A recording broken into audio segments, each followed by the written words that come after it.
United Arab Emirates की capital city Dubai, वो शहर जो दुनिया भर के लोगों के सपनों का शहर है, लग्जरी लाइफस्टाइल के बीच दुनिया के एडवांस्ड शहरों में शुमार है। लेकिन यही दुबई ड्रीम्स अब ईरान इजराइल अमेरिका युद्ध की वजह से फीका हो चला है।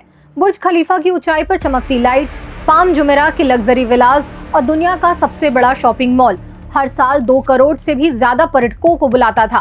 यहाँ 44 लाख भारतीय भी रहते हैं। ब्लू कॉलर वर्कर से लेकर फिल्मी स्टार्स की पसंदीदा जगह है। लेकिन आज वही दुबई खाली होटल्स, सूने रेस्टोरेंट्स और ठप पड़े एयरपोर्ट के साथ जंग की मार झेल रहा है।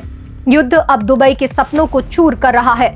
हजारों भारतीय नौकरी गंवाने के कगार पर है। दूसरी तरफ ईरान की 2000 ड्रोन व 450 मिसाइल्स के बावजूद यूएई चुपचाप क्यों बैठा है? क्या है दुबई का दोहरा संकट? आखिर कब और कैसे उभरेगा ड्रीम शहर? इस संकट की पूरी कहानी समझते हैं इस वीडियो में। नमस्कार, मैं हूं पूनम ऋतु सेन और आप देख रहे हैं द लेंस। अगर आप हमारे चैनल में नए हैं तो चैनल सब्सक्राइब कर हमारी पत्रकारिता का हिस्सा बनिए। सबसे पहले बात भारतीयों पर दुबई के इस क्राइसिस का असर। दिल्ली से दुबई सिर्फ 4 घंटे की उड़ान है, इसलिए दुबई भारतीयों का सबसे पसंदीदा शहर रहा है। यहाँ 44 लाख से भी ज्यादा भारतीय रहते हैं जो मुख्य रूप से होटल, रेस्टोरेंट, रिटेल और सर्विस सेक्टर में काम करते हैं। युद्ध के कारण हजारों भारतीय कर्मचारियों को बिना वेतन छुट्टी पर भेज दिया गया है। एक दक्षिण एशियाई वेटर ने ये कहा कि ये कोविड जैसा लग रहा है। डर है कि नौकरी चली जाए और घर लौटना पड़े। कई प्रवासी पहले से कर्ज में डूबे हैं और अब उनकी स्थिति और भी खराब हो गई है।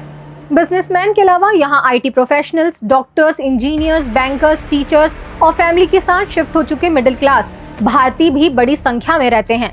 कई भारतीय यहाँ अपना सेकंड होम बना चुके हैं क्योंकि golden visa, tax free income और वर्ल्ड क्लास सुविधाएं आसानी से यहाँ उपलब्ध हैं। इस युद्ध के बाद उनकी नौकरियों पर भी अब संकट मंडरा रहा है। आपको बताते चलें कि दुबई में भारतीय सेलिब्रिटीज के भी बड़े बड़े निवेश हैं। शाहरुख खान का पाम जुमेरा में विला, सलमान खान का द एड्रेस डाउनटाउन में लग्जरी अपार्टमेंट, अभिषेक बच्चन, ऐश्वर्या राय का जुमेरा गोल्फ इस्टेट्स में golf view villa, Anil Kapoor, Shilpa Shetty, Raj Kundra, Malaika Arora, Vivek Oberoi और कई अन्य बॉलीवुड स्टार्स की यहाँ प्रॉपर्टी भी है। मुकेश अंबानी ने भी पाम जुमेरा पर अपने बेटे अनंत के लिए अल्ट्रा लग्जरी विला भी खरीदा है। सानिया मिर्जा, अल्लू अर्जुन, महेश बाबू जैसी हस्तियां भी यहाँ निवेश कर चुकी हैं। ऐसे में दुबई पर आर्थिक मार भारत को मिलने वाले रेमिटेंस पर भी गहरा असर डाल सकती है। भारत को साल 2025 में कुल 138 बिलियन यानी 1,15,230 करोड़ रेमिटेंस मिले, जिसमें यूएई अकेला 19.2% योगदान देता है। गल्फ देशों से कुल 38% रेमिटेंस आता है। युद्ध के कारण होटल, रेस्टोरेंट और सर्विस सेक्टर में नौकरियां जा रही है और बिना वेतन छुट्टी बढ़ रही है। अनुमान है कि अगर जंग लंबी खिंची तो गल्फ रेमिटेंस में 10 से 30% तक की गिरावट आ सकती है, जिससे भारत को 5 से 10 बिलियन यानी करीबन 42,000 से 84,000 करोड़ रुपए का सालाना नुकसान हो सकता है। अब बात पर्यटन और हॉस्पिटैलिटी पर दुबई में पड़ी संकट की। पिछले साल 2025 में दुबई ने लगभग 2 करोड़ अंतर्राष्ट्रीय पर्यटकों का स्वागत किया था, लेकिन युद्ध शुरू होते ही सब बदल गया। होटल्स की ऑक्यूपेंसी 15 से 20% तक सिमट गई है। पहले जहां बुकिंग के लिए वेटिंग लिस्ट लगती थी, आज कई होटल और रेस्टोरेंट पूरी तरह सूने पड़े हैं। कारोबारियों के मुताबिक राजस्व 50 से 80% तक गिर गया है। डेटा फर्म एयरडीएनए के अनुसार युद्ध के पहले महीने में ही यूएई 2.26 लाख से ज्यादा शॉर्ट टर्म बुकिंग रद्द हो चुकी है। ऑक्सफोर्ड इकोनॉमिक्स का अनुमान है कि अगर जंग लंबी खिंची तो पूरे मिडिल ईस्ट में 2.3 से 3.8 करोड़ कम पर्यटक आएंगे और 34 से 56 अरब डॉलर का नुकसान होगा। इस गर्मी में भारतीय पर्यटक भी अब दुबई की जगह श्रीलंका, सिंगापुर, वियतनाम, बाली, मलेशिया, जापान की यात्रा प्लान कर रहे हैं। आईआरसीटीसी ने जापान के नए पैकेज लॉन्च किए हैं और ट्रैवल एजेंट्स कह रहे हैं कि भूटान, नेपाल और साउथ ईस्ट एशिया की डिमांड काफी बढ़ गई है। एविएशन और ट्रांजिट हब और दूसरे सेक्टर्स पर भी इसकी भारी मार पड़ी है। दुनिया के सबसे व्यस्त transit hub Dubai, Abu Dhabi और दोहा अब ठप पड़े हैं। सिर्फ मार्च में 30,000 से ज्यादा उड़ानें रद्द हो चुकी है। ईंधन महंगा हो गया है, शेड्यूल बदल रहे हैं और कई रूट्स पर प्रतिबंध लगे हैं। इससे न सिर्फ यात्री प्रभावित हो रहे हैं बल्कि गल्फ कैरियर्स, एमिरेट्स, एतिहाद, कतर एयरवेज की पूरी व्यवस्था लड़खड़ा गई है। मैच बिजनेस पर भी इसका बुरा असर दिख रहा है। दुबई लंबे समय से आईपीएल मैच, टी20 लीग और बड़े अंतर्राष्ट्रीय क्रिकेट मैचों का पसंदीदा वेन्यू रहा है। लेकिन मिडिल ईस्ट में चल रहे युद्ध ने क्रिकेट समेत कई स्पोर्ट्स इवेंट्स को बुरी तरह प्रभावित किया है।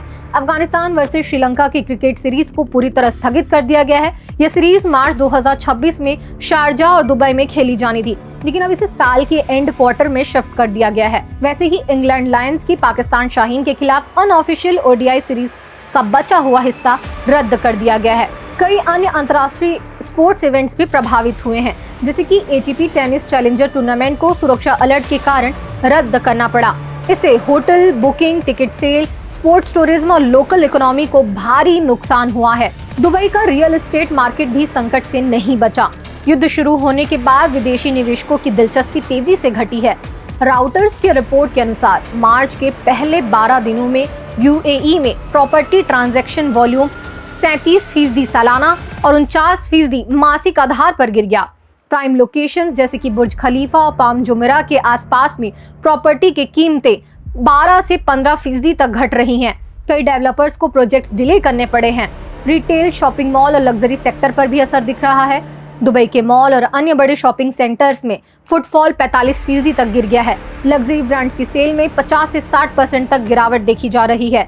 बर्स्टिन एनालिस्ट के अनुसार मार्च में पूरे इलाके की लग्जरी सेल्स आधी रह गई। ईरान यूएई पर अब तक 2000 ड्रोन और 450 मिसाइलें दाग चुका है, फिर भी संयुक्त अरब अमीरात ने कोई जवाबी हमला नहीं किया। ऐसे में सवाल उठता है कि यूएई आखिर चुप क्यों है? इसकी 3 बड़ी वजहें हैं। पहली, ईरान के साथ 25 से 27 अरब डॉलर का सालाना व्यापार है। खुलकर जंग में उतरने से ये व्यापार खत्म हो सकता है। दूसरी, 1971 से 3 महत्वपूर्ण द्वीप अबू मूसा, ग्रेटर टुनब और लेसर टुनब ईरान के कब्जे में हैं। जंग होने पर ये द्वीप हमेशा के लिए हाथ से निकल सकते हैं। तीसरी, यूएई की सेना छोटी है और दुबई, अबू धाबी जैसे शहर व्यापार और पर्यटन के हब हैं। खुली जंग से पूरा आर्थिक मॉडल बर्बाद हो जाएगा। इसलिए यूएई कूटनीति, मजबूत एयर डिफेंस और चुप्पी की रणनीति अपना रहा है। बहरहाल इस हफ्ते दुबई सरकार ने पर्यटन और बिजनेस को सहारा देने के लिए करीब 2270 करोड़ का सपोर्ट पैकेज घोषित किया है, जिसमें होटल्स को सेल्स रिलेटेड फीस और टूरिज्म दरहम चार्जेस को अगले 3 से 6 महीने तक डिले करने की अनुमति दी गई है। दुबई स्थित दान यूबी ग्रुप के वाइस चेयरमैन अनीस साजन ये उम्मीद जताते हुए कहते हैं कि यह युद्ध अमेरिका, इजराइल और ईरान के बीच है। मध्य पूर्व के किसी भी देश की इसमें कोई गलती नहीं है। मेरा मानना है कि जल्द ही स्थिति सुलझ जाएगी और दुबई कोविड के बाद की तरह पहले से ज्यादा मजबूत होकर उभरेगा। फिलहाल दुबई सिर्फ चमक दमक वाला शहर नहीं है, ये लाखों लोगों का सपना, रोजगार और भविष्य का केंद्र है। लेकिन इस युद्ध ने एक बार फिर साबित कर दिया कि जियोपॉलिटिक्स कितनी तेजी से सपनों को चूर चूर कर सकती है। अभी हालात सुधारने के आसार कम दिखाई दे रहे हैं। अगर जंग लंबी खिंची तो दुबई का पूरा समर सीजन भी बर्बाद हो जाएगा। आपको क्या लगता है, क्या दुबई इस संकट से जल्दी उबर पाएगा? अपनी राय हमें कमेंट के जरिए जरूर बताएं। अगर ये वीडियो पसंद आया तो लाइक करें, शेयर करें और द लेंस के YouTube चैनल को सब्सक्राइब करना ना भूलें। मिलते हैं किसी और खबर में नए वीडियो के साथ। नमस्कार। देश दुनिया की रखी खबर हर रोज हर शाम कानो कान सुनते रहें द लेंस पॉडकास्ट। रही अपडेट लेंस के साथ।